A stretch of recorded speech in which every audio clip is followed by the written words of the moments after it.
CM ஆனவனே நீங்க போடுற முதல் கையெழுத்து இதை பல இடத்துல நான் பேசியிருக்கேன். சீரியஸாவே சொல்றேன் பிரதர்.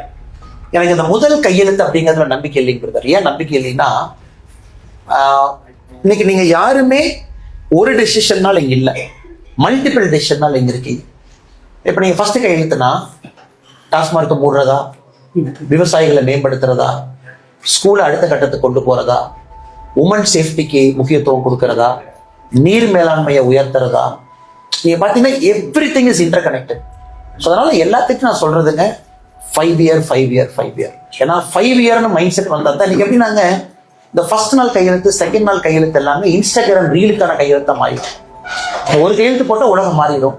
நம்ம சிஎம் வந்தாங்க, ஒரு கையெழுத்து போட்டாங்க, உலகம் மாறிடுச்சுங்களா? இல்லை. இதுக்கு முன்னாடி சிஎம் வந்தாங்க, அவங்களும் ஃபர்ஸ்ட் நாள் கையெழுத்து போட்டாங்க, உலகம் மாறிடுச்சா? இல்லைங்க பிரதர். அதனால 5 year ப்ரோக்ராம், பேசிக் ஃபவுண்டேஷனல் ஃபிக்ஸிங், ரிசல்ட்ஸ் இருக்கும். இதுதான் என்னோட இதுங்க பிரதர். இதை நான் கன்சிஸ்டண்டா பல இடத்துல சொல்றேன். Thank you for the question.